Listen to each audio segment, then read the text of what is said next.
está, señora, señor? Gracias por participar aquí en Conciencia de Valores en el canal Tendencias Prime, que nos ve la gente del sur de Curicó hasta Coyhaique y pronto la gente de Rancagua. Tenga un poquito de paciencia. Y en Santiago, por supuesto, a través de la señal de GTD. Y si no tiene GTD, y si no tiene Telefónica del Sur, ¿qué hago? No se preocupe, tendenciastv.cl. Recuérdalo, tendenciastv.cl. Hoy vamos a hablar de la educación, pero particularmente la educación de los niños en las salas de clase. La forma como se está haciendo educación en las salas de clase. Y usted puede debatir, por supuesto, como lo hace en cada programa, a través del hashtag que aparece en pantalla, Twitter, Facebook o incluso WhatsApp. Caterina Urrutia, usted que le gusta la educación, bienvenida aquí a Conciencia de Valores una vez más. Muchas gracias por la invitación, feliz.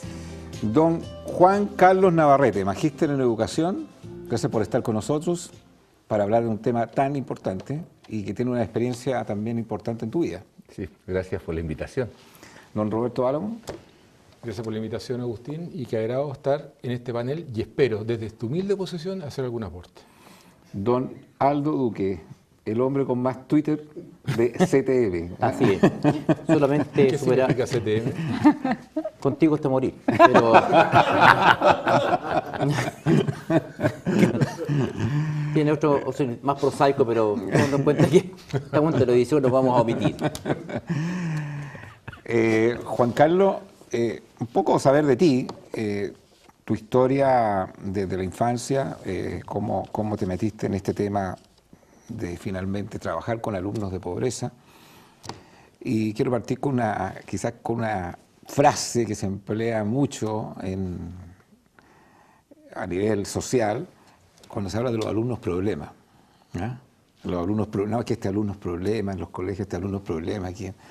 Y tú decidiste trabajar con los alumnos problemas principalmente. Cuéntanos un poco. Bueno, estudié en la escuela pública número 21 Alto Jahuel. De ahí egresé a la escuela consolidada de experimentación de WIN. Yo era un rebelde cuando me enseñaban electricidad básica, sastrería, decoración de interior, economía del hogar, sastrería, mueblería, etcétera, pero después le doy la gracia a esas escuelas consolidadas que nos dieron una formación integral. Egresado de cuarto medio, no me postulé a la universidad, dos hermanos mayores ya habían fracasado por la parte económica. Yo me consideraba pobre, yo soy hijo de un cabo carabinero, el tercero de 6 hermanos, así que no me postulé a la universidad, yo quería trabajar con delincuentes. Pero a los 20, 18, 19 años, 18 años egresé de la enseñanza media, tuve nombramiento de profesor en la escuela 21 de Alto Jahuel. Eran esos años en que los profesores, costaba que llegaran los profesores al campo. Entonces sacaban los profesores de los mismos escuelas de secundaria y los ponían como profesor y después se iban especializando para ser profesores. Y un día antes de ir a hacer clase, dije no me vi en una sala de clase. Yo quería trabajar con delincuentes. ¿Y por qué querías trabajar con delincuentes? No lo sé, mi señora dice que yo soy un reencarnado de algún preso y que en la otra vida fui muy malo, porque ahora trato de hacerle el bien a todos. Bueno, y en ese entonces me postulé al Consejo Nacional de Menores del Ministerio de Justicia y hacían curso de 2 años, 1 año de estudio y 1 año de práctica para trabajar con los menores en situación irregular. Cuando tuve que decidir, decidí por lo más difícil, que era un centro de observación y diagnóstico. Recogían los niños de las calles, los encerraban. Y era difícil trabajar con ellos. Y ahí me sorprendió el 11 de septiembre del 73. Me quedé solo a cargo de un establecimiento asistencial con 96 menores. ¿Qué edad tenías tú? 20 años, 21 años. ¿Ya? Así que lo único que me quedó era dirigir.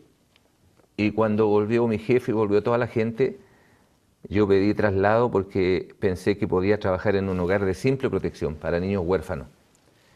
Y ahí me fui a trabajar al Cañaveral, la casa que tenía Allende con La Payita, que la transformaron en hogar de niños. Camino a Farellones, kilómetro 5. Exacto, y ahí me fui.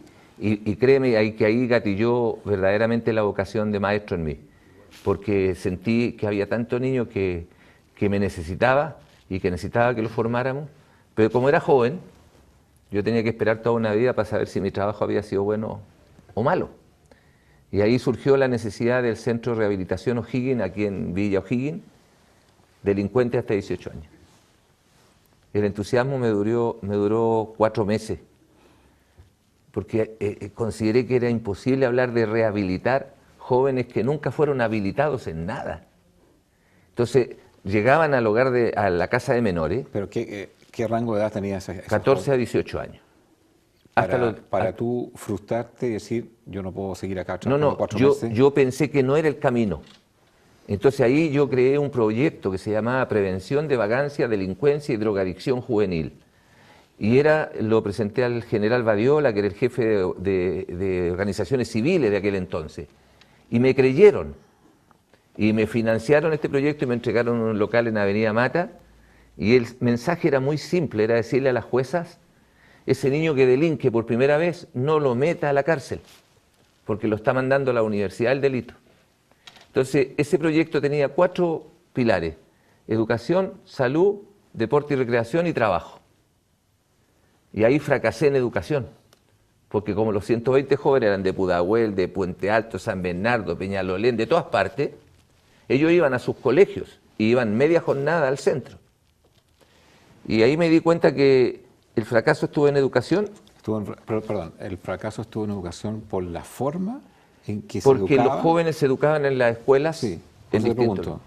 Y cuando fui a hablar con el secretario ministerial me dijo que los colegios hacían uso de su reglamento interno.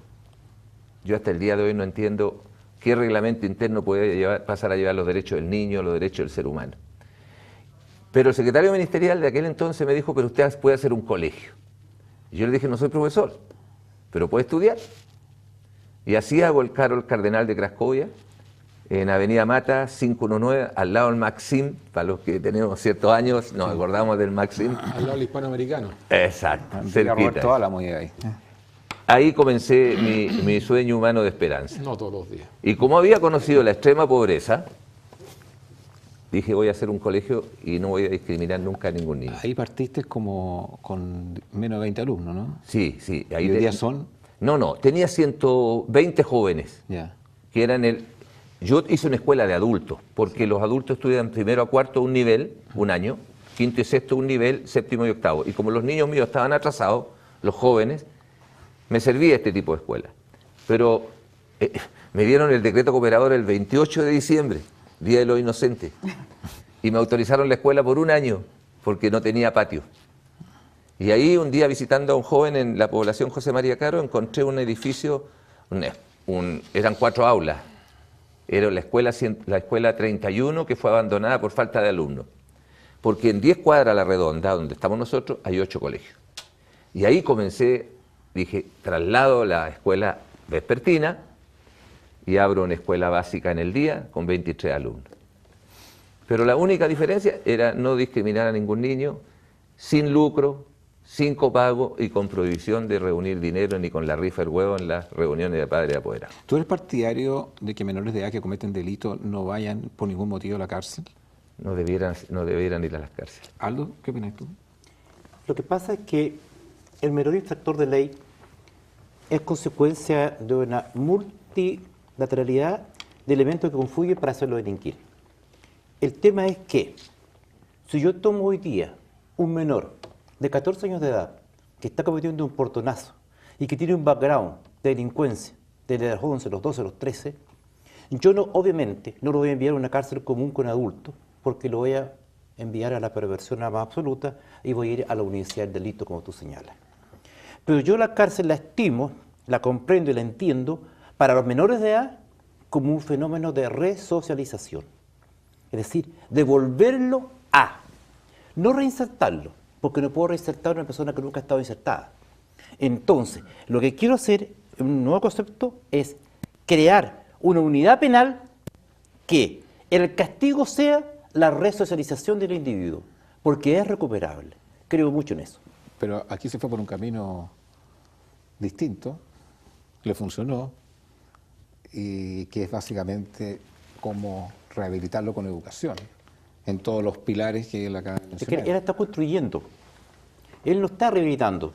Porque él toma un ser humano, ¿Tú lo rehabilitas? no rehabilita, No, porque no, nunca ha estado habilitado, no. porque la persona que él recoge nunca ha estado habilitado. Él lo construye. Sí, sí. Él toma una arcilla, es un alfarero, perdona la... Sí, sí, está bien. Eres como un alfarero, toma una arcilla y le da una forma.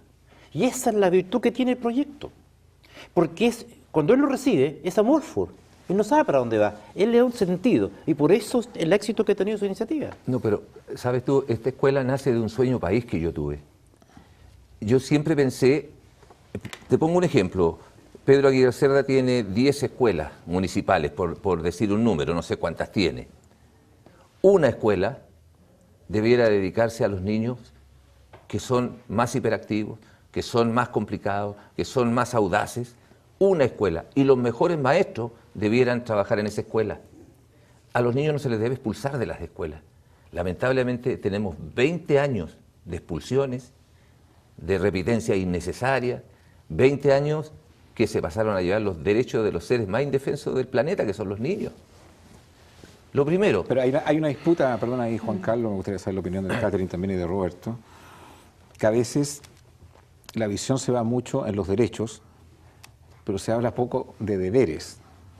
Entonces, muy poco de deberes y mucho de derecho, y al existir mucho derecho y poco deber, finalmente tampoco se soluciona un problema de raíz.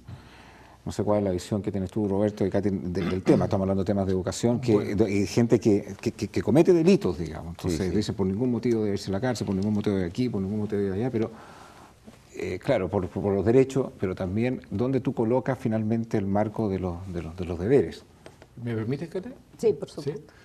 Lo que pasa es que aquí falta una definición de país, de política pública, qué es lo que queremos. Por ejemplo, los países desarrollados dijeron nosotros nos vamos a transformar, por ejemplo, algo que a ti te molesta tanto, ¿cierto? Los países nórdicos. ¿Ya? No, Porque yo no fui me a estudiar molesta. las políticas públicas ya. A mí no me molesta, en los no me países molesta. nórdicos. Entonces ellos decidieron ser Que se nacionalice el Suecia. país, por ejemplo, Finlandia se define como un país del conocimiento, invertir en conocimiento, invertir en las personas. De hecho, mira, hay un dato que a mí me llamó la atención profundamente, que es los finlandeses leen 47 libros al año, los españoles 10 y nosotros 3. Ahora tú dices, ¿cuál es la relación, cierto, entre prosperidad, comportamientos sociales adecuados, cierto? Es muy claro. Ellos tienen una entrada per cápita de $45.000, nosotros $14.000. Cuando tú inviertes en conocimiento, en el fondo, ¿qué le está diciendo el Estado finlandés a esas personas, a esa comunidad? ¿Ah? Le está diciendo, nosotros vamos a invertir en usted para que usted sea productivo, ¿cierto? Genere recursos para el Estado. Entonces, no es casualidad de que todos los índices, habidos y por haber, ellos estén liderando y punteando en los países nórdicos, justamente porque invierten en conocimiento. En la educación es fundamental. Y estoy hablando de educación del conocimiento, no estoy hablando en términos de formación ética, moral, ¿cierto? Que eso puede provenir eventualmente de la familia. Pero ellos definen como política pública el conocimiento. Eso es lo que yo te podría decir, digamos, Claro, pero y hoy día, funciona. pero hoy día hay una realidad como país, una realidad que es absolutamente desigual, o sea, donde hay que construir casi a veces de cero. Por eso hay que hacer el corte ahora. Po. Sí, Hay que decir, pero ¿cómo lo definamos hacen? la política pública de educación en el conocimiento, definámoslo. Y de aquí para atrás veamos cómo arreglamos la embarrada que está. Sí, pero vuelvo al tema de ¿dónde está la línea fina entre los derechos y los deberes? ¿Ah? Porque de repente existe ese discurso de que un niño o un menor de edad no debe ir a la cárcel, un niño, hay que evitar este tema, pero tampoco a veces no soluciona mucho eso, porque no se ve tampoco un discurso de deberes formativos. Entonces, esa visión, me gustaría saber tu opinión, Catherine, también, de eso, porque hay una crítica a eso. De hecho, hay una crítica. El problema es que hoy día están súper claros los derechos, pero están muy poco claros los deberes. Sí, el tema de los deberes en niños me genera un poco de ruido y como que me da un poco de... ¿No tienen deberes? No te pregunto, te genera ruido, ¿por qué? ¿Porque no te gusta la palabra deberes? No, ¿Los niños no más tienen que deberes? deber, el deber de ese niño, el derecho y el deber de todo, el deber va de la mano con el modelo. Tú siempre vas a tener un modelo imitativo el cual vas a seguir y el deber se regula solo cuando tú tienes un buen modelo imitativo al que seguir. Tú solo te empiezas a regular, que es lo que estábamos hablando antes de entrar acá. Solo te regulas cuando tu modelo educativo No te Dame un entiendo, segundo. no te entiendo cómo se regula. Voy para allá. Uno. Voy para allá. El derecho, que tanto se habla, sí, se manosea bastante los derechos de los niños, va de la mano con los deberes. El deber del niño, que tiene que portarse bien, que tiene que ser correcto, que tiene que educarse, sería un modelo a seguir, no tendría que exigirle el deber porque es un modelo. Me vuelvo a explicar. Sí, pero te lo extrapolo, te lo exporto a la realidad que le pasó al alcalde de Santiago Alessandri, con los incendios, con los atentados en un colegio, digamos, y que le rayan todo el tema. Entonces, ahí no está claro para nada mucho los deberes. Finalmente, ¿qué es lo que tiene que hacer? Colocar mano dura para que el tema se corte. Exactamente. Entonces, a eso me refiero, que hay ciertas cosas en las cuales se habla ideológicamente o como idealmente, pero y no estábamos se... hablando pero- el mismo hecho de las tomas, cuando los mismos chicos de sus universidades, aunque ingresen grupos encapuchados, que aquí, por lo que estaba viendo un poco las noticias, no eran tan encapuchados de otras partes. ¿Por qué el joven está destrozando? Porque va y se tira algo porque no se siente dueño de, no se siente partícipe de. Si fuera que ese chico se siente dueño, realmente dueño, ese niño cuida. Porque es como la naturaleza humana cuidar lo que es tuyo. Tú cuidas cuando hay una vinculación a algo que es tuyo. Yo no haría tira esta taza por querer hacer la tira si sé que cada vez que vengo me sirvo la misma taza. Ya siento un cariño por la taza, ¿te fijas? Lo mismo pasa, los chicos no tienen vinculación, no se sienten, no hay un poder de arraigo. Sentido de pertenencia. Está el sentido de pertenencia, pero en otras cosas. Si a esas personas, a esos jóvenes, tú les das el sentido de pertenencia, de que es suyo, que pueden crear, que pueden maravillarse de su institución, que esta institución los va a llevar a ser grandes líderes probablemente, o a desarrollar sus ¿Pero tú crees que no se potenciales. hace eso? ¿Tú No crees se que, hace. Yo estoy en pero, educación Juan Carlos, ¿tú superior crees que no y se hace eso? No. No se hace Los- básica, no se hace en Los alumnos en la enseñanza escuela superior. son clientes pasivos. ¿Son qué? Clientes pasivos. pasivos. ¿Son clientes? Clientes. Son clientes. Pasivos. Porque tú dices que son clientes, son No, tratados como clientes, no son tratados Sí, como sí, alumnos. Claro, digamos, Es que tú los trataste como cliente. claro, son pasivos en el sentido de que van al colegio a recibir información, pero no son parte de esa escuela. Fíjate tú, piensa solamente en el organigrama de una institución escolar. Es una pirámide, donde está el director, subdirector, inspector general, jefe de UTP, plan y programa, currículum, orientación, profesores y los niños al final del organigrama. Cayéndose. Sin embargo, lo que se necesita es ponerlos como primeros actores a ellos y hacerlos activos socios de su institución. En nuestra escuela lo hacemos así y ha dado resultados. Si me permite, Sí, claro. para complementar lo que tú dices, en Japón existe una experiencia súper interesante que al final de cada año el colegio convoca a los padres y a los alumnos para que arreglen el colegio, lo pinten, ¿cierto? Y reparen todo lo que hay que reparar para recibir el próximo año, que crea un sentido de pertenencia. Exacto. Por ejemplo, el aseo y la limpieza en general de los baños y toda la infraestructura, digamos, del colegio, la hacen los mismos alumnos, pero no como un castigo, sino que como parte integral del desarrollo personal de los alumnos. Entonces genera ese sentido de pertenencia que tú dices. Es que aquí hay un factor que uno de repente lo ve en las cárceles. ¿Por qué destruye? De repente tú llegas a una comisaría, que de repente está lleno de niños después de las manifestaciones, tú ves sujetos de 14 años, de 15 años, de 16 años, hacinados en un calabozo. ¿Por qué lo hiciste? Llega el padre desesperado a la oficina, que mi hijo está preso. Tranquila, señora, se va a salir. No, pero nunca ha estado preso. Por favor, vaya a sacarlo. No va. Y te encuentras en otra superficie, en un calabozo abigarrado, ¿no es cierto? ¿Y por qué destruye? Y ahí viene un discurso que ha calado profundo y fuerte, creo yo. Muy potente. Me dice, abogado, me dice, algunos. Es que para construir, primero hay que destruir lo que está. Entonces, pero ¿cómo quiere construir sobre lo que ya está? Pues, está malo. Anarquías. Exactamente. Y el discurso antisistémico, anárquico, ha permeabilizado profundamente a la juventud. Y sobre todo a los menores de edad. Estoy hablando de personas entre los 12 y los 17 años. Para construir, primero hay que destruir lo que está. Entonces, es un paso, un requisito sine qua non para avanzar en lo que yo quiero construir. Y eso ha permeabilizado, me transforma en un individuo violento, antisistémico, y que siente que está legitimado porque está luchando para destruir aquello que lo oprime. ¿Pero qué rol le ves tú a todos los que participan del proceso de la educación, desde los profesores, los académicos, hasta los directores de una universidad, los directores de una escuela, todos los que participan en ese tema. El rol que yo siento que el rol se ha desvirtuado, porque lo que se ha desplomado desde el principio era autoridad. Se entiende y se asocia a la palabra autoridad, se le hace una especie de sinónimo nefasto con la palabra dictadura o la palabra opresión. Me da la razón, pues, o sea, la variable de deberes se desvanece. Tú asocias a un niño que tú le dices, usted tiene que respetar la autoridad, me está oprimiendo. Pero no, es que usted me quiere colocar el yugo, se acabó la dictadura. El discurso ya absolutamente preconstruido. Y no entienden que la autoridad es una forma de ordenar un sistema de relaciones humanas. Entonces, cuando yo entiendo que somos todos pares, en forma absolutamente carente de toda distribución de derechos y deberes, entonces sobreviene necesariamente un fenómeno anárquico que hace que uno se enfrente con otro para establecer una situación de hegemonía. Y eso, a mi juicio, es peligroso y eso está atentando contra el orden educativo. Juan Carlos, sí, pero te coloco el tema del ejercicio de la autoridad, que algunos, por no ejercer la autoridad, por tratar de no armar un problema mayor, finalmente termina transformándose en un caos. Te quiero colocar un ejemplo incluso. Ahí me llama la atención, incluso de universidad.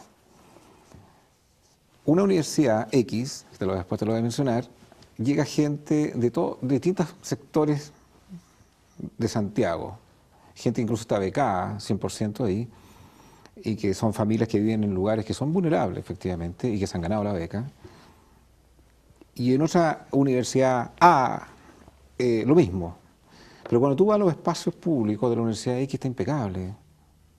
Está impecable, o sea, yo estaba en los baños, pero impecable. O sea, entonces, no puedo creer que eso solamente sea mérito solamente de los alumnos. La universidad se llama Universidad de los Andes. Yo estaba impresionante.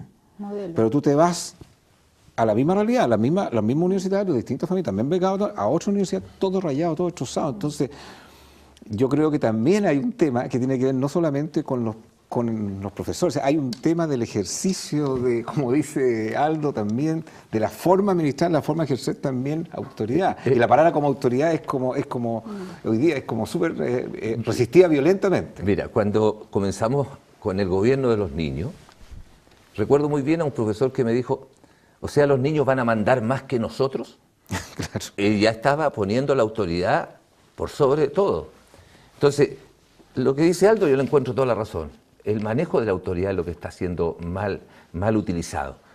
En nuestra escuela la autoridad no se basa en la autoridad por autoridad, porque él es el maestro, tú eres el estudiante, lo tienes que respetar. No, nosotros decimos la autoridad se basa en las confianzas mutuas. Tú crees en él, tú confías en él, tú le propones tareas, tú lo apoyas, lo impulsas a crecer y lo haces parte de un sistema educativo donde él es primera persona. Ahora, cuando estás hablando de alumnos que tienen problemas delictuales y que tienen además temas de un hogar no bien formado, que ya hay una diversidad, o sea, ¿cómo se hace eso? Porque eso no es fácil. O sea, tú podrías hacerlo quizás. Fue el punto por el cual el término de rehabilitar me apestó. O sea, yo dije, rehabilitar si nunca fueron habilitados. Entonces, ¿cómo lo habilitas? Ahí hay una tarea, yo soy parte de la idea de Aldo, que hay que hacer una resocialización, hay que invertir en ellos, hay que capacitarlos para darles trabajo, hay que hacerlos emprendedores y mostrarles que existe otro mundo, que era lo que yo hacía cuando tenía el centro juvenil de prevención de vagancia, delincuencia y drogadicción juvenil. ¿De qué edad tenían ahí? Ahí tenían de 14 a 18 años. Yeah. ¿Y qué te pasó? Y tenían natación y tenían club de tenis. Pero háblame de las cosas que no te resultaron, los fracasos. El fracaso estuvo en educación. El fracaso, llegaban, hacían que estudiaban, hacían que iban a los colegios, nadie iba a las reuniones de padres apoderados, eran 120 jóvenes, yo no podía andar en la reunión en Peñalolé, en Puente Alto. Yo estaba con jóvenes estudiantes de servicio social que me trabajaban conmigo. Entonces me sentí un fracasado en educación y por eso la necesidad me hizo hacer esta escuela. Y quise seguir el apostolado que había comenzado. Dije yo, voy a probar porque la gente pobre no tiene la suerte. Fíjate que yo me planteé ser la mejor escuela del mundo. El año 2000 me llegó un libro que estábamos catalogados en Inglaterra por un estudio muy importante entre las 10 escuelas del siglo XXI. Eso que para nosotros puede sentirnos muy orgullosos, nos llena de responsabilidad, porque estamos siendo punta de lanza, estamos abriendo un camino, mostrando a quien quiera visitar el mundo Carol, el país de los bajitos. Acabo de despachar a 2 personas de Colombia, la semana pasada vinieron de México. He visitado 17 países mostrando este proyecto. En México hay 350 escuelas democráticas que crecen bajo la inspiración de Mundo Carol. En este país hemos logrado hacer 2 escuelas, en Coyhaique, Brisas del Sur, y en Chanquín, Araucanía, Escuela República de Chanquín. ¿Por qué? Porque tenemos una sociedad adultocéntrica que no cree en los niños, no los mira como personas, los mira como seres en desarrollo, que cuando cumplan cierta edad los tomamos en cuenta. Aquí el gran problema son los niños, que tenemos que ponerlo en primer lugar. Y bueno, será porque ya me estoy poniendo viejo también que nos tomen en cuenta los viejos. Es una política pública, ¿cierto? ¿Cierto? Sí, falta una política pública. Pero fíjate, con una la visión de largo reforma... plazo con objetivos bien definidos. Si me permite hacer un comentario, lo que tú estás, claro, tú dices fracasé, pero tú también tienes un problema que es serio, que son los incentivos perversos, ¿cierto? O una competencia desleal.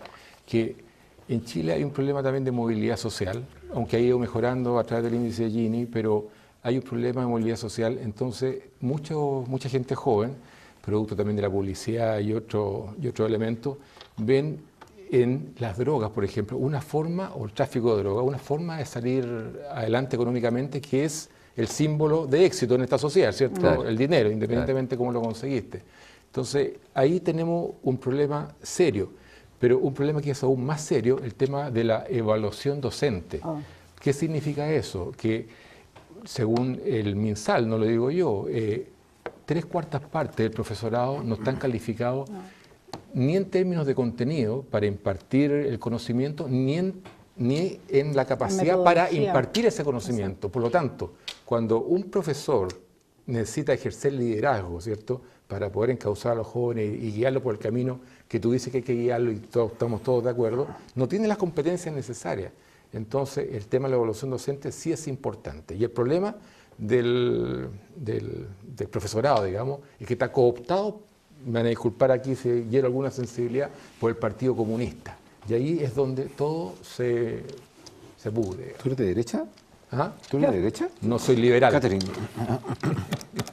Digamos las Tengo cosas como son. Tengo que comentar que cuando fui yo fui años atrás al colegio de Juan Carlos, fui invitada en mi rol de cuentacuentos y me llamó mucho la atención que veía niños tratando como de igual a igual a un adulto. Fue lo primero que después de tantos años lo vengo a revelar. Pero sentí como una falta de respeto, de inmediato, por lo mismo que estamos hablando. Y después, Por lo que dice Aldo Duque. exactamente. Y después al rato de escuchar, yo veía que había un respeto. Y había un respeto desde el adulto a este niño que le estaba comentando que la planta además, porque después comprendí toda la metodología que había, que la planta, y yo decía, ¿por qué está tan furioso de que la planta? Claro, él era del comité del Ministerio de del Medio Ministerio de Medio Ambiente. Entonces está tan preocupado porque la planta se está secando, que era una necesidad increíble. A mí me llamó mucho la atención eso, y yo decía, wow, qué patúo. Y después dije, no, qué bien, qué empoderado. Se siente un ser humano que necesita comprender, ser comprendido, a diferencia de lo que ocurre hoy. Yo hago clases en universidades, hasta el día de hoy los chicos tienen miedo de decir lo que pasa, lo que siente, lo que están pensando, porque el modelo educativo y el que dirige, mira, este es el modelo de... El caro organigrama. El modelo educativo que tenemos en Chile es calificar, incluso las preguntas que son, ¿qué piensa usted? Siempre está mala. Entonces siempre te han dicho que lo que tú piensas está malo, desde lo formativo. Y este es un modelo que a mí me llama mucho la atención. Juan Carlos ha recorrido gran parte, nadie es profeta en su tierra, dicen por ahí, pero trato en el fondo un poco de imitar. Mira, esto es algo que a mí, como psicóloga, me llamó la atención. Juan Carlos dice, mira, cuando tú entras a un colegio, las características que tiene el colegio y la población que asiste, y tú dices, buenos días, ¿cómo está niño? Muy bien, lo tení condicionado. están con un condicionamiento, a responder a que están bien. Y Juan Carlos me decía, ¿cómo van a estar bien? A lo mejor la noche anterior a la mamá se la llegaron detenida. El papá que iba a salir de la cárcel, yo recuerdo en aquel entonces un chico que estaba muy mal, que te acuerdas que hizo una escalita más acá de la tristeza, porque el papá lo iban a liberar y lo matan en la cárcel como días antes. Ese niño en la escala, que lo van haciendo los mismos profesores, le preguntan, no le preguntan cómo está, ellos marcan con sus caritas cómo están en el día a día. Y esa vez a mí me llamó mucho la atención porque ese niño, obvio, que a días de que el padre fuera liberado, cómo ese niño tú lo condicionas, que es un poco lo que queríamos hablar ahora, cómo lo estamos condicionando a que siempre esté bien, cuando no está bien, a que no se haga cargo de sus emociones, porque en el fondo el condicionar a alguien, ¿cómo estás? Muy bien, es decir, pucha, tienes que responder de la boca para afuera y no conectarte. La cárcel, mire, te voy a decir un solo punto. Hace Diga. como 3 semanas atrás, yo estaba en la penitenciaría, en el sector de los módulos, visitando a un emprendedor. Entonces, ¿Estabas con quién? ¿Con un emprendedor? con un emprendedor. Entonces, ¿Con un emprendedor en la cárcel? con un emprendedor en la cárcel. Me emprendió la empresa del delito, porque nos dimos cuenta, claro, ¿Pero era un cliente tuyo o era...? para que la gente entienda. pero sí, no solamente emprende la gente que desarrolla actividad lícita. En la jerga. esa. Claro. Adentro también hay emprendimiento. Hay emprendimiento intelectual, son tan emprendedores los unos como los otros, unos son lícitos y los otros no. Bueno, yo estaba ahí, entonces yo estaba conversando con mi emprendedor y de pronto siento un grito. Y por el pasillo de los módulos veo que viene corriendo un muchacho, con el torso desnudo, con pantalones, blue jeans, zapatillas, pero con el torso desnudo, gritaba controladamente. Y el grito que salía era, mamá, mamá, gritaba descontroladamente. Un mocetón de unos 18 años, 1,80 m, estatura, macizo. Mamá, mamá, gritaba. ¿Qué le pasaba? Y descontrolado y se soltaba contra la reja. Y dije, ¿está drogado? No, ¿cuál es el problema? Le dije. Me preguntó al gendarme que estaba a cargo. Me dice, tranquilo, don Aldo. Me dice, ¿qué es que se va a libertad. ¿Qué? Es que se va a libertad. Y no sabe qué va a hacer en la calle. Y entonces los quedo mirando y los otros internos que estaban ahí, en la sala de abogados, me pasaron un cigarro, me pusieron a fumar, que también me lo autorizó. Y muchacho se tranquilizó un poco. Y yo salgo caminando, por ese, es un pasillo muy largo, hasta que tú llegas a la puerta de la penitenciaría. Vas pasando rejas, reja 1, reja 2, reja 3, tiene el número de la reja. Y detrás venía él. Y de pronto salgo y detrás venía él. Y ahí en calle Pedremón, debajo de las palmeras, de la puerta de la penitenciaría, el gendarmería lo toma, el sistema lo toma y lo deja parado en la calle. Y se paró en la calle y se puso a llorar. Hacía un calor tremendo, eran como las 4:30 de la tarde, un día, hace poco tiempo, un día de mucho calor en invierno, muy raro. Y lloraba, desconsoladamente. No sabía qué hacer en la calle. Se veía desnudo, sin nada que hacer, aterrado. Yo me fui a lo que tenía que hacer y miraba para atrás y seguía parado en la puerta de la penitenciaría sin saber qué hacer. Estaba choqueado. La seguridad estaba adentro. No sabía qué hacer con su libertad, porque su mundo era el entorno carcelario. ¿Qué va a hacer? Yo preguntaba, esta noche ¿qué va a hacer? No tiene con qué cubrirse, no tiene cómo alimentarse, no tiene dónde llegar. ¿Qué va a hacer? Va a delinquir. Indudablemente iba a delinquir. E incuestionablemente, si yo volvía 2 meses y medio, iba a ver en la cárcel. Como efectivamente ocurrió la semana pasada. Era su entorno. Volviendo al tema de la educación. Tengo que saludar a mi amigo de Inalco. Si usted quiere comprar un vehículo, la mejor opción está en Inalco. ¿Qué marca? Chevrolet. ¿Dónde puede acceder a las ofertas de Inalco? En inalco.cl, ahí encontrará una gama de vehículos Chevrolet con condiciones de financiamiento, salga asegurado desde el local mismo y lo que es mejor, aproveche ahora los vehículos año 2019 en espectaculares precios, ofertas increíbles en Inalco, líder en General Motors. Chevrolet. Educación. Sí, Inalco.cl, eso es lo que quería Sí, no, lo noté recién, está anotado si ya. cambia el Sí. Mercedes por un Chevrolet. Sí, está anotado. Mira, cuando las palabras confunden, los números aclaran, dice. Pero hay algo que a mí me llamó la atención. En los países desarrollados y ricos, ¿ya? Ser profesor es una cuestión súper difícil. Súper difícil. Es más difícil ser profesor, y ustedes lo deben saber perfectamente, que ser abogado o médico. Tiene un estatus distinto al resto de las profesiones. Por ejemplo, en Finlandia, el año pasado, lo tengo muy fresco porque fui a ver esas cosas. Postularon 1.650 personas a la docencia y solamente quedaron 122. Punto, 122, con altos ingresos. En cambio, en Chile y en Latinoamérica en general, la curva es descendente. Nadie quiere ser profesor acá. ¿Ah? Pero es casi un apostolado. Te regala muchas cosas. Entonces, esa persona que logra ser, como mi amigo, ¿y cuál es tu nombre? Juan Carlos. Juan Carlos, que logra ser profesor, se le exige un magíster, mínimo un magíster. Es una cuestión impresionante. Y que pertenezca a alguna asociación de caridad, o sea, que tenga un elemento humano, se le exige muchas cosas. Entonces uno ve los resultados ahí, y repito, no es casualidad que yo tenga una entrada per cápita de $47.000 contra 14.000 nosotros, no es casualidad. Ellos leen 47 libros al año contra 5, no es casualidad que sean ricos, o sea, la educación es el eje, es el eje. Entonces nosotros podemos hacer un corte ahora, definamos que Chile sea el país de la educación. Pero en Chile, como tú dijiste, las escuelas pedagógicas tienen dueños ideológicos. Eso es una realidad. Sí, pero Juan Carlos, pero yo quiero... ¿Qué ideología sí, tienen? pero- Comunista. Bueno, pero... Los comunistas. Sí, pero es que ellos piensan que por ser comunistas los colegios van a ser todos malos. Yo no estoy en esa posición. Juan Carlos, tú además, ni siquiera te voy a preguntar por tu tendencia política, porque yo creo que el tema de la educación no tiene que ver con tendencias políticas. ¿Cómo que no tiene que ver con tendencia? Bueno, Significa bueno, las políticas públicas, tú las defines Tú en dices tu función- posición, déjame hablar a mí ahora. Lo que pasa es que nuestro país está contaminado con la ideología y eso es lo que hace que el promedio yo sea tan no bajo. creo en eso, no creo que sea... ¿Cómo? Pero si la evidencia pero es súper- ¿puedo los números darme- hablan por sí ¿puedo- solos. ¿Puedo tener el derecho a la libre expresión? De acuerdo. Ok, perfecto. Entonces, Juan Carlos, yo no creo efectivamente que sea un tema si uno es de izquierda, si otro es de derecha, si uno es comunista, el otro socialista, el otro del PPD, no creo en eso, honestamente. Yo creo que cuando el foco está puesto... Hay una diferencia, ¿no? Cuando el foco está puesto, primero, en la calidad del docente, primero, en la forma como se está haciendo una educación, tiene un resultado X o un resultado Y, independiente si la persona es de izquierda o la persona es de derecha o no es de derecha.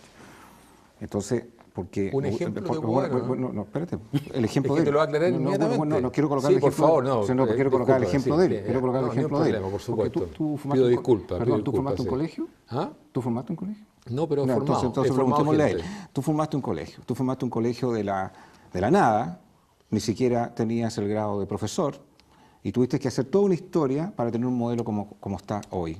Entonces, me gustaría saber eso, tu experiencia de eso, esa carretera para construir eso, bajo las mismas condiciones que están muchos chilenos hoy día y que resulta que no producen lo mismo, incluso con mayores oportunidades y con mayores recursos, y resulta que el resultado es horrible. Tú te fuiste por otro camino, con mucho esfuerzo, con mucho sacrificio, y hoy día, además, respetado por otros países en ese modelo. Entonces creo que es interesante tu experiencia. ¿Qué fueron las cosas que te costaron? ¿Qué fueron las cosas como tuviste que conseguir recursos?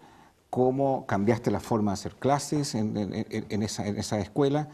Y además trabajando con alumnos que además venían Que nadie quería. de nadie quería. Entonces creo que tu experiencia es súper valedera, digamos, para sacar enseñanzas de inspiracional para imitar ese ejemplo. Sí, cuando tú dices que me fui por otro lado, llegó un momento que mi escuela tenía 350 alumnos y nos ofrecieron alargue de horario y quería hacer talleres de arte, de literatura y se estaban haciendo en un escenario y venía el frío y me acuerdo que se me ocurrió la locura de comprar 3 vagones de tren en desuso y dije yo, en aquel entonces dije, le mando una carta a Pinochet, total en la carrera tanques por todo el país, que le va a costar traerme 3 vagones de tren al colegio.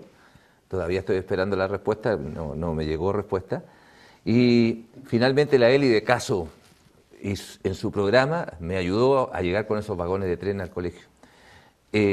Nunca tuve la opción de elegir profesores, porque los profesores eran muy pocos los que llegaban y querían trabajar en la población José María Caro. Me recuerdo una profesora que tomé en una oportunidad, me pidió permiso al primer recreo para ir a comprar cigarrillos, todavía no vuelve. Tuve que volver al aula a hacer clase porque ningún profesor quería tomar al 7º C, que era muy complicado, y eran niños maravillosos. Recuerdo que el jefe del DEM, de Pedro Aguirre Cerda, yo me entrevisté con él para ofrecerle este modelo de escuela, para hacer de Pedro Aguirre Cerda las primeras escuelas democráticas del país. No me creyó mucho, me dijo, usted no se acuerda de mí, yo fui profesor suyo. Fui un día a trabajar y no volví nunca más. Entonces, esa era la calidad de problemas que teníamos nosotros. Nos decían el Carol de Rascovia, y después nos cambiaron el nombre como para hacernos más llevaderos, nos decían el el vertedero pedagógico. Entonces, eso en vez de a nosotros complicarnos, yo creo que la capacidad estuvo en la parte directiva de que si esto es como un motor, una cantidad de profesores que servían más en una asignatura, en otra asignatura, uno iba moldando el sistema y contratando profesores a medida que se podía, y los que llegaron se fueron enamorando del proyecto, porque recuerdo con mucha alegría cuando hicimos el primer gobierno escolar año 98 y se publicó, fue la embajadora de Gran Bretaña al colegio a ver que habían elecciones de niños y publicó en la embajada, en su página web, y la noticia la bajó Mr. Chang en China. Vino Mr. Chang, me llamó por teléfono, yo pensé que era algún amigo que me estaba haciendo alguna broma porque no hablaba muy bien el castellano, pero vino a Chile y la primera noticia la publicamos en China, que una escuela se declaraba república independiente, y eso a nosotros nos dio ánimo, es decir, alguien cree en nosotros. Y Hernán Ibanda, que no lo conozco y mi saludo cariñoso para él, me estuvo al aire en Radio Minería media hora conversando. Y él me dijo, ¿y qué dinero tiene esa república? No tenemos dinero. Entonces no es república. Y yo fui y se los dije a los niños. Y ahí inventaron el Carol Mérito, que eran unos cartoncitos que los mismos padres pintaban y eso se le ofrecía a los profesores. Y habían profesores que rechazaban el dinero porque ellos eran profesores. Nosotros venimos a impartir conocimiento. Y el que aceptó dinero, después le dijo al otro, fíjate que pedí dinero y ahora tengo todos los cuadernos forrados. Y ahora los niños colaboran con el aseo porque saben que hay dinero. Y después le digo a los niños, ahora tenemos dinero, ¿qué inventamos? Y ahí los niños inventan los supermercados, que son juegos pedagógicos. Ahora ya estamos grandes, tenemos billetes. Con billetes, aquí están, ¿eh? Los billetes de 5 sale el mejor alcalde del año elegido por ellos. Acá está, para lo muestra el director aquí. El de 10, el mejor ministro del año. El de 20, y en el de 20, el presidente del colegio. Mira, eso se lo voy a pasar a Roberto Balón. El de 10 se lo a Duque. Entonces, lo que puede parecer un juego Claro. es un proyecto educativo que enamora. Sí. Entonces esos profesores se fueron enamorando y ahí nace el show Buscando una Estrella, el Festival de la Voz, el Mundialito de la Amistad, la Noche de Carolwyn. Entonces, El karaoke para comprensión lectora. karaoke para comprensión de Carol. Y hay una serie de cosas que han ido creando los niños, porque las escuelas tienen que ser el mundo de los niños. Pero vivimos en una sociedad adultocéntrica. ¿Pero te parece lógico, disculpa Sí, la claro. pregunta, de que sean esfuerzos individuales con talentos personales como los tuyos, digamos, los que desarrollen este tipo de emprendimiento y que no sea el Estado el que se haga cargo de esto? Me parece a mí que nuevamente el Estado está fallando. Porque ¿cuántas personas como tú hay? No hay muchas. Bueno, una persona importante dijo que para hacer otro mundo caro había que clonar al director. Yo no creo eso. El yo no Estado creo tiene eso. que hacerse cargo Yo de creo esto, que una tiene- política pública a largo plazo. Yo creo que hay que darse cuenta que la metamorfosis que está viviendo la educación... ¿Estoy mal? Oye, mira, hoy día entra un niño a mi escuela. Va a salir después de 20 años, el año 34, 36. ¿Quién de nosotros podemos predecir el futuro? ¿Qué le tenemos que enseñar a este niño para el año 34? La metamorfosis que está... Yo creo que los profesores no enseñamos nada. Los profesores tenemos que ser artistas en crear escenarios de aprendizaje para que los niños se muestren, para que los niños investiguen. Eso es lo que tú dices viene de la etimología. Pues. La palabra educación viene del latín, ¿no es cierto?, educare, Claro. que diría a su vez del verbo ducere, que significa guiar, es decir, conducir hacia, no entregar conocimiento necesariamente. Así es. Es el verbo ducere, todos sabemos que en latín los verbos no se declinan, por lo tanto, derechamente, ducere es guiar, de ahí viene educación, en guiar lo que tú estás haciendo. Ahora, el tema y los pasos que estamos dando como país son absolutamente en el sentido contrario, porque ahora seguimos como gran triunfo. Se acabó la municipalización. Se acabó el lucro. Se acabó el lucro. ¡Qué horror el lucro! Ganar plata en este país es terrible. Es un pecado. Claro. Entonces, claro, pero se acaba y ¿qué hacemos? Le vamos a devolver la educación al Estado. Es decir, vamos a colocar una manga de burócratas nombrados por el partido de turno en el poder, que van a administrar la educación desde la bajada y posteriormente, sin haber pisado un colegio en su vida, cuyo único mérito es ser familiar y a veces pegaba unos tintorios con el compadre del partido y cobrar una buena lucas. Ahora, Aldo, a diferencia de lo que haces tú en terreno. Disculpa, mira, un acápite cortito. Sócrates decía, ¿qué es educar? Educar es preparar ciudadanos justos y perfectos para una sociedad justa y perfecta. ¿Estamos preparando ciudadanos justos y perfectos? No son ninguna de las dos. Ninguna de las dos. Ninguna de las dos. Exactamente. Lo estamos Pero afirmando, de hecho. Aldo, tienes que reconocer en tu análisis, para una solución, que han habido gobiernos de derecha y de centro izquierda. En los últimos, por lo menos los últimos 20 años. De centro derecha y centro izquierda. Bueno, ha habido gobiernos de derecha y centro izquierda, lo que tú quieras decir. Bien. Entonces, se supone que si fuese un modelo del punto de vista político, uno mejor que el otro, se habría plasmado en soluciones concretas. Y no ha sido así. No nadie. No ha sido así, porque el tema yo creo que no tiene que ver con la ideología política. No tiene que ver con la ideología política. Porque si fuese con la ideología política, obviamente se habría notado un cambio relevante en un gobierno versus el otro gobierno. No. Yo creo principalmente que tiene que ver en la forma como tú piensas, no sé, qué es lo que opinas tú, Juan Carlos, y también Catherine, para no simplemente dejar aquí, en este sector de acá, nomás monopolizar.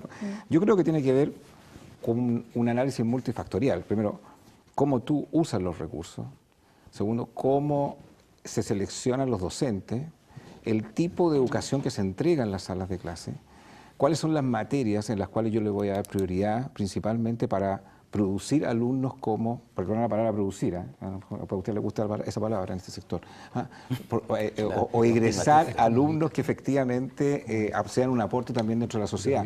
El colegio tuyo, ¿hasta qué enseñanza tiene? Desde prekinder hasta octavo básico. Pues eso. Ya, de prekinder hasta octavo básico. ¿Y qué ha pasado con los alumnos que ya egresaron de ese colegio hoy desde el punto de vista de académico, profesional? ¿Tú has tenido...? Muchos profesionales. Dos ejemplos muy claros. El mejor ministro de Justicia que tuve yo, que era un niño de 9 años, ahora tiene un alto cargo en la Policía de Investigaciones. La mejor ministra de la Familia es trabajadora social en la Municipalidad de Los Espejos. Entonces, y así hay muchos ejemplos de una chica que llegó a cuarto básico, no sabía leer ni escribir. Fue primera bailarina del Ballet Folclórico Nacional, porque tenía otro tipo de inteligencia. Pasó por nuestra escuela un jugador de fútbol que también llegó a la selección chilena. Entonces, la idea de la educación, esa memorística academicista, está en retirada. Esa es la escuela que no sirve a los tiempos que vivimos. La educación del individuo por sobre la educación del Estado. Y el desarrollo de competencias que se requieren para el Haciendo un nuevo ejercicio siglo. de ciencia ficción tomando algunas de las palabras de Roberto. Te nombro ministro de Educación. Oh, por favor. Te nombro, no. y ya sabes que además tienes parte del presupuesto fiscal para hacer un cambio en la educación relevante.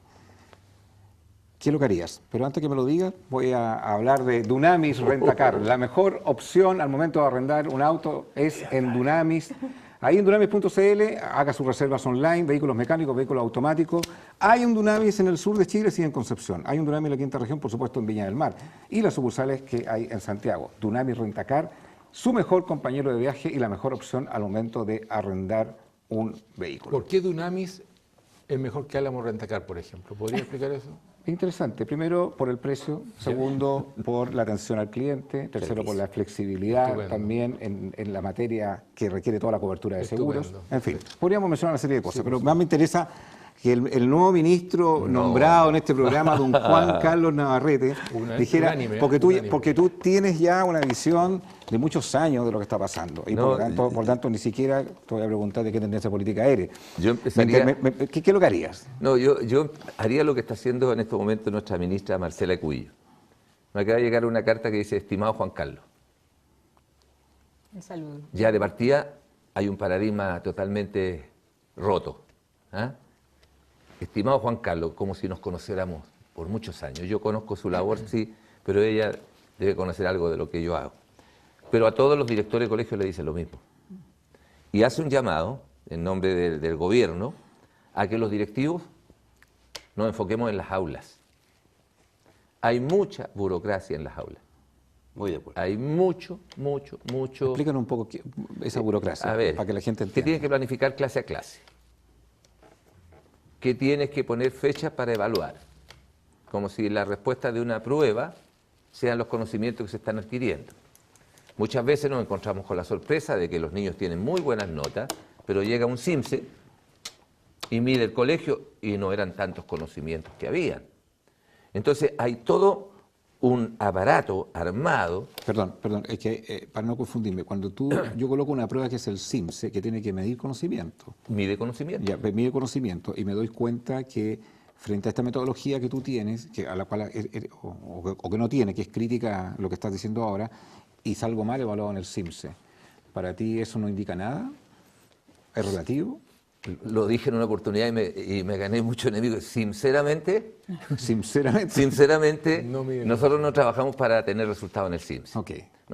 Trabajamos para... Entonces como ministro de Educación, Yo que te acabo de elimino el nombrar, CIMSE. lo eliminas el Elimino CIMSE, el es una CIMSE medida. de inmediato. ¿Qué Aunque harías? el CIMSE es necesario, porque hay que ofrecerle a las instituciones internacionales datos, mediciones. Entonces, ¿qué harías? Pues, si se elimina el CIMSE, tienes que tener... Pero haría otro tipo de medición. Mira, ¿Cuál? el primer CIMSE que se hizo tenía una medición que apuntaba a la persona. Se medía la autonomía, la seguridad, la autoestima física, la autoestima escolar y la autoestima social. Lo primero que yo haría, terminaría el CIMSE en resultado académico y apuntaría al desarrollo de la persona. El desarrollo humano. Desarrollo humano. Nosotros lo hacemos todos los años, lo hacemos 3 veces al año. Y tuvimos que contratar a una terapeuta en Reiki, que es nuestra inspectora de emociones, porque hay niños que están mal. Ahí tienen baja seguridad, tienen baja autoestima social, baja autoestima física. ¿Y quién se preocupa de eso? Los profesores no se preocupan mucho, porque ellos van a impartir conocimientos. Entonces, lo primero que haría es una focalización en el ser humano de lo que es la educación. Lo que se está haciendo ahora en Reforma... Perdón, ¿puedo complementar lo que tú estás Sí, diciendo? sí, claro. En los colegios hoy día, para evitar ese tipo de alumnos que le bajan el rating, ¿cierto? O el ranking, No lo reciben. o los medican, lo obligan a los padres a medicar a los niños. Oye, Esa es la gran polémica que hay hoy día. Sí, pero con la medicamentación yo tengo una diferencia contigo. Yo no estoy de acuerdo. Mira, si Yo no yo estoy de acuerdo, es en lo que está 10 pasando. cuadras a la redonda hay 8 colegios, todos los niños que toman más medicamentos en esas escuelas que estaban ahí de gran prestigio, los echaron y llegaron a nuestra escuela. A eso me Y refiero. tenemos 120 niños con síndrome de déficit atencional. El síndrome de déficit atencional, un niño que no pone atención, no es problema, pero no está aprendiendo. El niño hiperactivo causa problemas, porque la pedagogía es tener niños activos, o sea, niños pasivos, perdón. Y el más difícil es el impulsivo, el que golpea, el que provoca rencilla a cada rato. Entonces, lo primero yo digo, centralizar todas las potencialidades de la escuela en el aula, pero con foco en el ser humano. ¿Cómo? Eliminaría la evaluación. Tengo una pregunta muy cortita, perdón, muy breve, yo nunca interrumpo, pero tengo una duda porque me encantó lo que estaba escuchando, esta educación centrada en el individuo, manejada por seres humanos, para seres humanos, y no de tus burócratas del Estado, eso me encantó. Yo soy anti-Estado, perdón, pero mientras menos Estado y más ser humano, pues mejor para mí. El Estado, justamente lo necesario nada más. Pensamientos liberales. Pero Absolutamente. tú eres parte del Estado. El Estado resume individual de voluntades. Sí, Entonces, tú eres Estado. primero está el individuo y después está el Estado. Yo entiendo al Estado en función del individuo y no el individuo en función del Estado. Pero dicho aquello, tengo una pregunta porque me encanta lo que haces y me sorprende gratamente. Está invitado para el Bueno, pues país de los bajitos. es que voy a ir. Perfecto. Estamos todos invitados, ¿no? Sí, están invitados. Bueno, va a llegar una invitación. Y a quienes nos están viendo en la televisión también, somos Por una supuesto, escuela de nos puertas gustaría- abiertas. nos gustaría- Combates el fenómeno terrible de la deserción. No tenemos deserción. No tienes deserción. No, no. Yo te hago una pregunta un poquitito complementaria a eso. Elegir docentes que trabajar con niños hiperactivos, complicados, en una sala de clase que no están acostumbrados, ¿te ha costado mucho conseguir académicos, profesores, docentes? Cuesta un poco. O sea, yo creo que es difícil eso, ¿no? Cuesta un poco, pero déjame responderle a Aldo. Y encuentro que es vergonzoso que yo cobre un dinero por retener a los alumnos. Fíjate que el Estado da dinero a los colegios que son capaces de retener alumnos. Claro. Yo jamás he postulado a ningún niño porque creo que es mi deber que los niños estén en el colegio. ¿Pero cómo? Con una escuela entretenida. con profesores comprometidos Uy. y no con altos estándares de exigencia. Si mientras más altos estándares de exigencia académica se ponen en la escuela, más grandes son las frustraciones. responder? Pero, algo? ¿cómo lo hace con lo académico? Lo académico a veces se déjame cumple. comentar No, algo. no, pero conseguir académicos que tengan esa Pero que se visión. motivan por el modelo. Sí, hasta yo me estuve postulando ahí. El punto es que no hay bullying. No hay bullying. ¿Sabes por qué? Porque cada curso tiene un ministerio y está el Ministerio de la Justicia, que son los mismos niños que se regulan entre ellos. Y hay un proyecto que se llama. Sí, y se llaman entre ellos. A ver, usted y usted, ¿qué pasó? La primera mediación, la mediación se cumple. Una vez, dentro de todas las veces que me fui a dar vueltas allá para sacar muchas ideas, Juan Carlos dice, ¿sabes qué? Este curso no se conoce bien. Yo creo que ni siquiera te acuerdas. Y puso la foto de los chicos y le pasó un papel, una hoja de blog. Anota tu mascota, tu color favorito, tu cantante. Hacen individual para las Y mesas. los termolaminó. Y después intercambiaban. Entonces, mientras tú comías, te dabas cuenta, al que no conocías, oye, tú tienes una tortuga. ¿Sabes que yo también quiero tener una tortuga? Se conoce el ser humano. Mejores diálogos. No hay bullying, no existe. En las condiciones y las características que hay, no existe. Y tú puedes entrar y es efectivo lo que está diciendo Juan Carlos. Es puerta abierta, tú puedes ir en cualquier minuto y te vas a dar cuenta de esta realidad. Vuelvo al tema De los profesores. Sí, porque, perdona que te haga esta pregunta, pero un profesor... No, sí lo entiendo. Un profesor, voy a tomar este billete de ejemplo, a lo mejor afuera gana 20 y en tu colegio gana 10. Sí. Y además, en tu colegio, en el colegio que ustedes trabajar. que trabajan, es todo un tema. ¿Ah? Claro. ¿Cómo ha sido esto? Mira, las buenas y las malas vino. ¿Ah? No, las Ah. buenas y las malas también. Yo no he sido nunca partidario de despedir profesores. ¿Ya? Siempre hay un contrato que dura un año a plazo fijo o 2 años a plazo fijo. Y uno en 2 años sabe si ese profesor se va a poner la camiseta y cree en el proyecto y se la juega por su proyecto, que es un proyecto democrático. Ahí yo soy el tío Juan Carlos, el tío Mario hace aseos, yo dirijo la escuela, pero entre tío Juan Carlos y tío Mario no hay ninguna diferencia, somos 2 personas al servicio de los niños. Nunca ha existido diferencia entre personal administrativo, auxiliares, ayudantes de aula y profesores y directivos, nunca. Pero la clave de esto yo creo que está en una serie de principios filosóficos que nos propusimos cuando comenzamos este desafío. A cada uno le fuimos pensando qué es lo que no debía faltar en educación. Y si la mitad más uno decía, eso vale, eso es una ley cracoviana. Y lo primero que uno le hace leer a los profesores es el perfil de alumno, el principio filosófico de nuestra escuela, que cada 2 años lo llevamos a análisis y cada uno le pone el número 1, 2, 3. ¿Cuántos años tienen como colegio? 65 años tengo yo y 38 años. En esos periodos de años, ¿el periodo de permanencia de un profesor? Cuando hablan de la antigüedad. No, todavía tengo que me acompañan No, pero, de hace profesores, 38 ¿sí? años. Sí. Pero hay rotación también. Hay rotación, unos se han ido al norte, otros se casaron, se fueron al sur. O sea, siempre hay personas que se van. Y hay personas que se van y de allá escriben que echan de menos lo que es el mundo caro. Le echan de... ¿Y por qué no? Mira, te voy a hacer una cápita que creo que es sumamente importante. ¿Por qué no tenemos bullying? Porque empecé el año 2000 con un proyecto que se llama Ideas, Sugerencias, Felicitaciones y no se queje, reclame. Descubrí que los chilenos nadie nos enseñó a reclamar. Cuando un chileno va a reclamar, lo que hace es quejarse. El reclamo tiene 4 pasos. Declaro el problema, cómo me afecta, qué es lo que exijo y en cuánto tiempo.